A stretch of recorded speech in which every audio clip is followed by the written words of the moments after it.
Welcome to the Probate Nation. My name is Richard Ruddy and I'm the host of the show. We have discussed on a number of shows over the last year the challenges children face in caring for their aging parents who want to remain in the home they know and love. From making the home safe with appropriate improvements to minimize a potential fall, to arranging caregivers to help out as needed as your parents age, are but a couple of the personal care decisions that children or a guardian face in caring for them. But as those parents age, some of their behavior may raise the concern that they are developing or have dementia.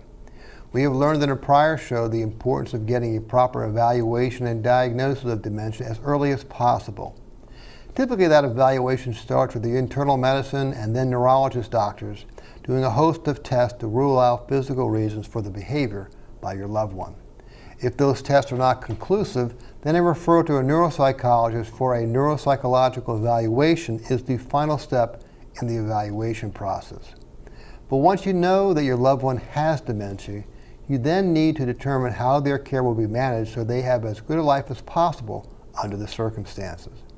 And there are a number of considerations in developing a management plan that will work best for them, as no one approach is right for each person who does have dementia. Our show this evening will sort through a host of ideas and strategies for you to consider in developing such a care plan for your loved one with dementia. And we are pleased to have with us this evening two professionals to lead that discussion. Our first guest has worked in healthcare and community health for over 20 years. Presently, she is a consultant with Elder Tree Care Management. Prior to joining Elder Tree Care Management, she was a manager of senior services for the Virginia Hospital Center and also served on the steering committee of Arlington Agency on Aging.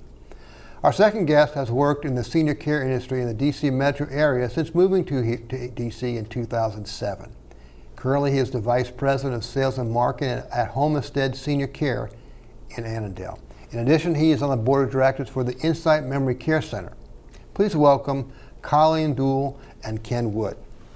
Guys, welcome. Thank you for having me. Thanks so much for taking the time both to help us prepare for the show and also for coming today to share your thoughts. It's really great. Ken, the idea of dementia, let's just start with that, understanding what dementia is about. The idea of dementia is a super broad term. It can mean so many things. Can you help us refine that concept a little bit? So dementia is a general term for loss of cognitive ability, but it can be much more than that.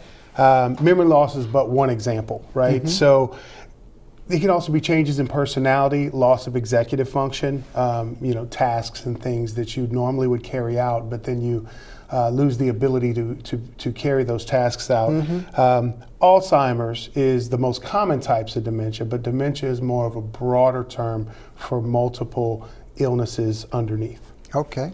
Now, Colleen, mm-hmm.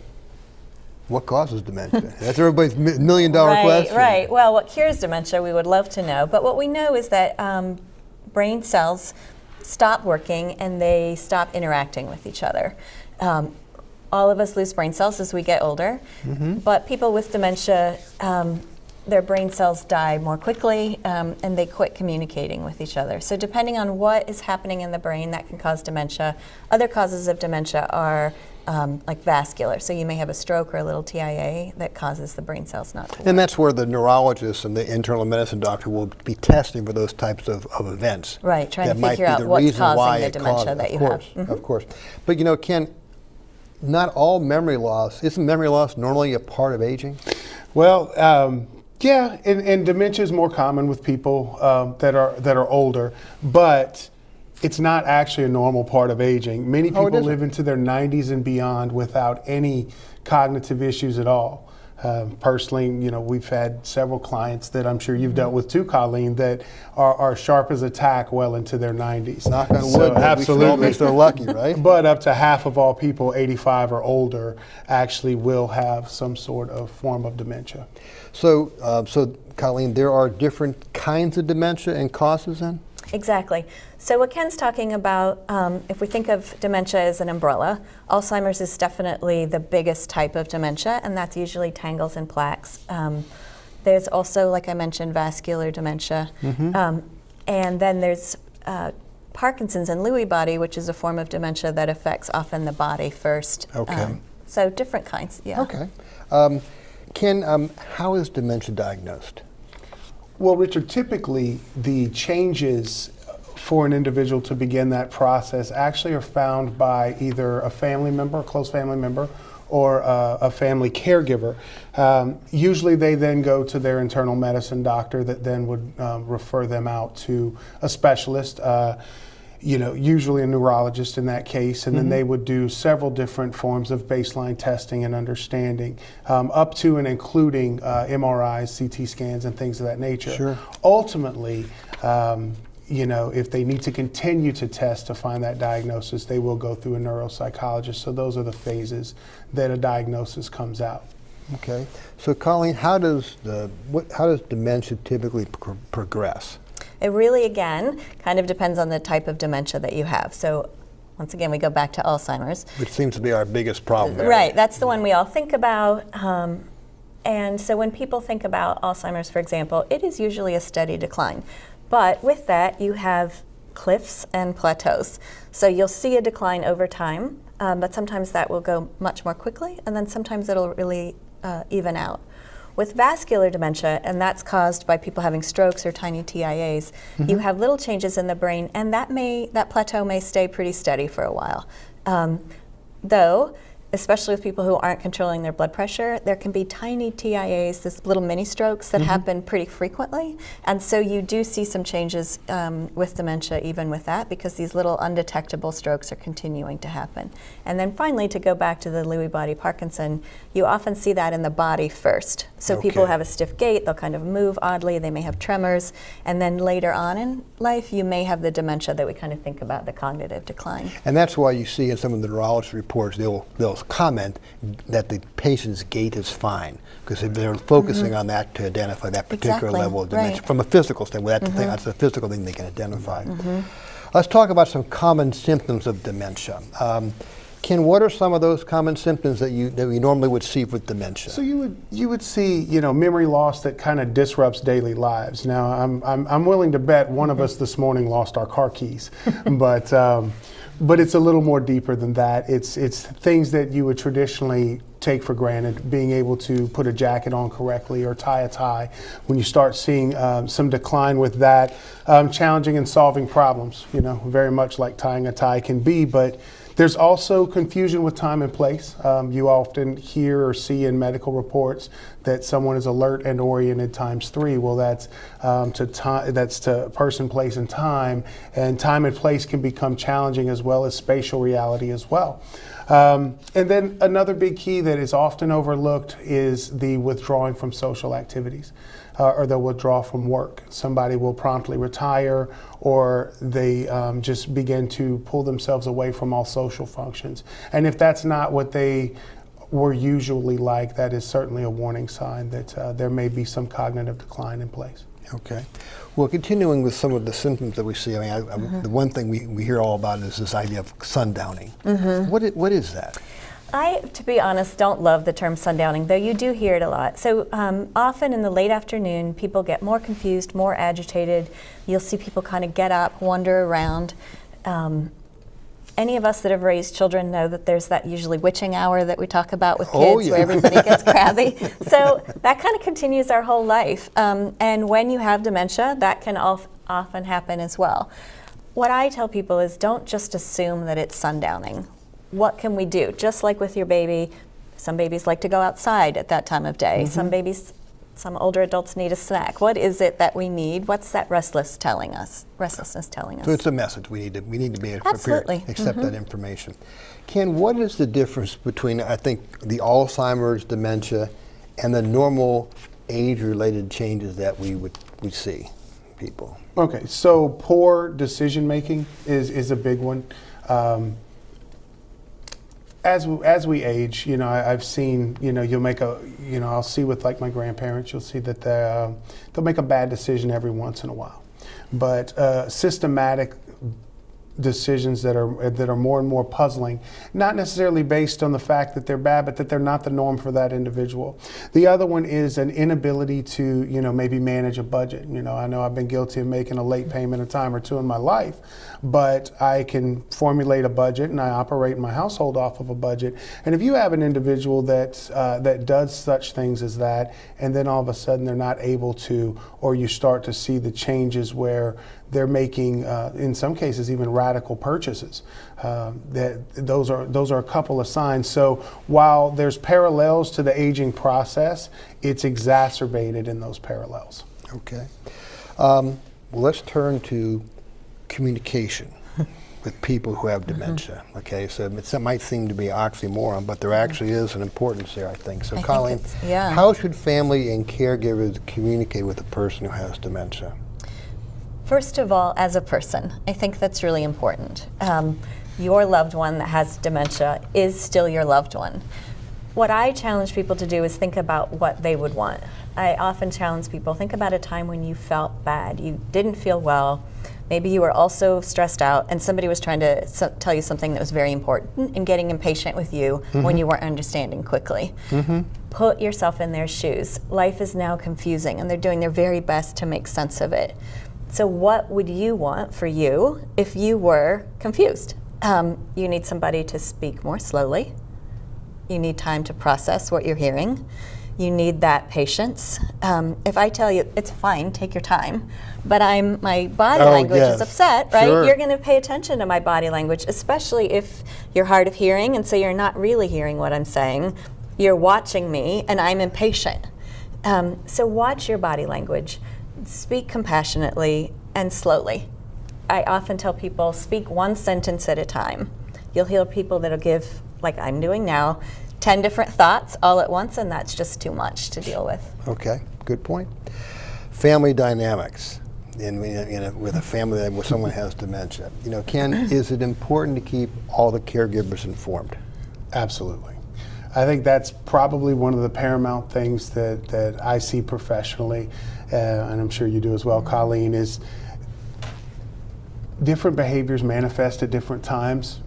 Different challenges come across under different circumstances. But if you keep a log, a catalog, if you keep even if it's a solid email list or a notebook where family members and those that are in the caring interest of the individual with the diagnosis can go and reference, they can begin to see patterns. They can then articulate those patterns to medical professionals or industry professionals, and you can begin to give tips, techniques, and practices that are going to change the way that is managed to better the quality of the life of that individual. So it is absolutely paramount that those changes and challenges get documented and passed on to individuals. Okay.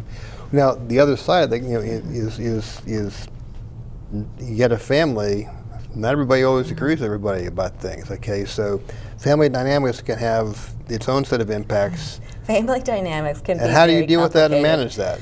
So generally recognizing that everyone does have the best interest at heart, but recognizing that we're all having different pieces of that. So you may be the son in the family and you're most concerned about how are we going to manage these finances, and I'm most concerned about how are we going to, just be stereotypical, manage the relationships. So everybody needs to come together, own their piece of it. I'm worried about money, I'm worried about health, I'm worried about, how are we going to get together for family vacations. But keep that person's priorities in mind. My mother-in-law, when she became a widow, was living at home with dementia, we hustled her off to a senior living facility that was wonderful. It was like this amazing cruise ship.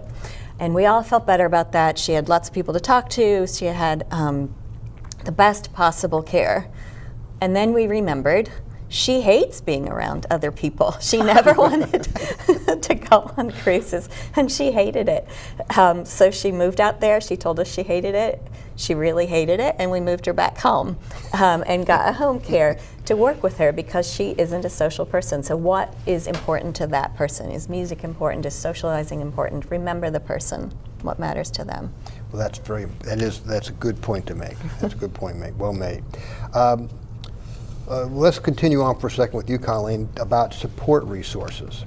If someone has dementia, what resources are available to support the family? So I think if we think about it kind of early in the diagnosis, it's figuring out what's to come. So having someone who can help you navigate those resources is very helpful. Somebody who's experienced in the industry and can help you figure that out. Also, having someone at home, a home care provider, let's say you want that person to be at home and there's someone else at home as well, someone that can provide that support in the home. Another wonderful resource that I think is really underused is Adult Day. It's state-of-the-art programming that really helps people stay engaged at an appropriate level. And people think of that as daycare, but it really is programming for someone with dementia. And then as the dementia progresses, there might be, it might be a little too hard sometimes to have all those resources in the home. And that's when you may want to look at an assisted living or memory care community. And eventually you may get to the place where hospice is brought in. I would put in a little plug here for hospice. People often think of hospice as the very last step, but hospice can be a wonderful support when you know we need additional resources here. Hospice will prolong a person's life done well, so you're not giving up hope when you bring in hospice. There are a number of great groups out there. Wonderful. Capital Caring is one of those. Absolutely. So Ken, let's take a look at quality of life for someone with dementia. How can we provide the best possible quality of life for that person, for them as well as their caregiver? Well, Richard, the better we know, the more we know about someone and the better we know that individual, the better care that can be provided. We just happened to celebrate a Stanley Cup victory in the last few days, and I think the city's still in the aftermath and everybody's preparing for the parade here in the coming days. If you come across somebody with dementia and they were a sports fan, to have sports playing in the background, it doesn't have to be today's game. It could be games from yesteryear. If you're playing those types of things, if they were a musician and they liked a certain genre of music, that can have such a profound and calming effect on them and create an avenue of joy in their reality. If somebody is not a morning person, then don't put them on a regimen to wake them up at 8 a.m. Let them live their life as they would like to live it. I personally know I'm going to be that guy. I don't know if I'll have a dementia diagnosis, but I know when I don't have to wake up at 8 a.m. in the future, I'm not going to want to wake up at 8 a.m. in the future. So, even if they're in a community or a facility, make sure you communicate with the facility staff that, they're not a morning person. Maybe they can have oatmeal in a fruit cup or something for breakfast, and they don't have to have the chef's order of the day. Okay. Colleen, how else can we tailor the care for a person who's got dementia? Really be curious. I tell everybody your job is to be a detective, to learn as much as you possibly can, just like Ken said. I have someone now who is on hospice and unable to communicate, but she's an award-winning violinist. And so we play music, violin music and fiddle music, and even now with her eyes closed, she'll conduct. So good. having something that really is meaningful to that person. Lots of people love animals. The other thing is just pay attention to that environment. If you walk in and it's chilly, that person's probably cold. If you walk in and, I go into lots of communities where the TV is up so loud, I can barely hear. And then you try to have a conversation with that person and they're irritable. Well, I wonder why. They can't hear you. Of course. So pay attention, be a detective. Look at what makes that person happy. And then since it is summer, get outside. I really feel like people's moods really elevate when they are outdoors, and we kind of forget about that. We all love to be outdoors. Okay, those were good ideas, and I think just be aware. Let's talk about lifestyle and how that can impact dementia. Ken, if you could give me a couple of things that we could do to help keep the brain healthy, maybe just a couple. Sure, okay, yeah. Three-pronged approach: exercise, good sleep, and eating healthy. Kind of sounds like what we're supposed to do now. But aerobic exercise is very beneficial for brain health. Studies go back and showing that longer periods of exercise, 30 minutes or more, have been known to, of course, getting a good night's sleep. We always talk about getting the solid 8 hours, but making sure that you get that good sleep, and of course, a standard, having a standard healthy diet. I don't think any specific diet has been done, but those high in omega-3 fatty acids, olive oil, avocado, things of that nature have been shown to have good effects to help keep that brain health going. Well, that's why my wife likes those avocados so much. There you go. So, Colleen, what are some examples of things that that we should do? What else can we do to help keep the brain healthy?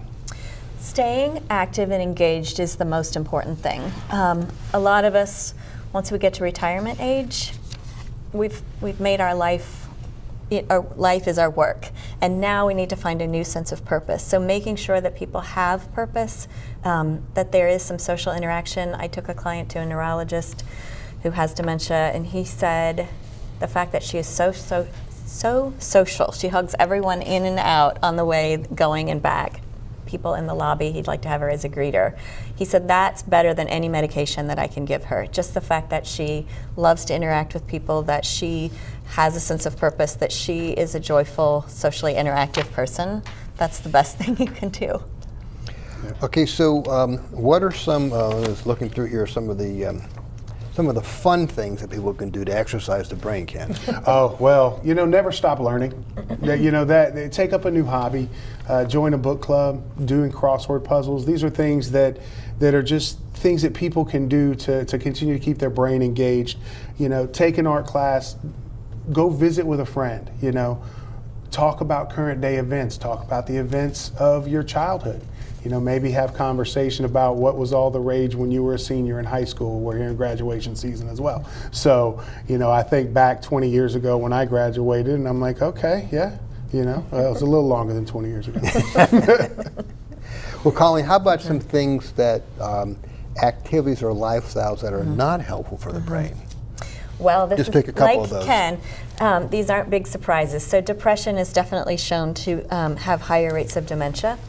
We're not exactly sure whether that's cause and effect. Maybe people that have something that's not working perfectly well in the brain may be more depressed and then later have dementia, but certainly making sure that you're managing your depression is important. Also, when people don't think about this, vision and hearing are terribly important. We say, well, you're old, you don't need hearing aids. But without that stimulation in your brain, it actually, research has shown that will keep that part of the brain stimulated. So making sure people have the correct hearing aids if they need them, glasses if they need them, and stimulating the brain in that way. There are also certain medications, and we won't get into those specifically, but there's certain medications that do raise your, increase your chances of having dementia. So talk with your doctor about the medication that you're on. And then the biggest culprit, stress. Stress, yeah. Stress is normal. Stress always has a bad reputation, I think. It's great to feel a sense of purpose and engagement, but that crippling stress where you feel unhappy and worried all the time, that's not great for your brain. Okay. Well, we have covered a lot, and I'm looking at the little clock and telling me we need to kind of come to a conclusion here. But let's go to some closing comments. Ken, what are some final words of wisdom or thoughts you want to make to share with folks about, or maybe want to stress about how to manage dementia? Sure. We spent a lot of time talking about how to manage the individual with the diagnosis, but Richard, I think equally as important is caregiver stress. So helping the caregivers out there that are taking care of their loved one know that they are not alone. Mm-hmm. There are resources out there for them, whether they be support groups, professional resources. Turn to someone, ask questions. Colleen had mentioned be curious. Be curious about finding the resources for self-care, because one thing that I know is that person's going to need you for a long time. And if you don't take care of yourself, you may leave them behind, and that is gonna hurt them far worse. And so caregivers managing their stress would be one thing. Find the help and support that you need to get through it. You're not alone. That's good to know. Colleen, how about yourself? Some final I guess one of the things that I always like to remind people is that all behavior is communication. I didn't come up with that, but when people engage us, they often say, this person is doing this and I need it to stop. They're agitated, they're upset, they're scaring other people. And it comes back to, what are they trying to communicate? I don't like to be bothered while I'm eating, let's say. And so somebody keeps coming along and asking me questions while I eat. And if communicating is difficult to me, I may not say, you know what, I really love to eat alone and not be bothered. I may just shove you away. So that's my form of communication. I may not have those tools anymore to say, please leave me alone until I'm done with my oatmeal. So what is that person trying to communicate? Maybe they grabbed my sweater. What does that mean? Maybe it means I'm cold. So what is it that we're trying to, somebody is always trying to say something, and we need to pay attention to that and not just say it's the dementia speaking. It's that person speaking through their dementia, and what are they trying to tell us? Okay.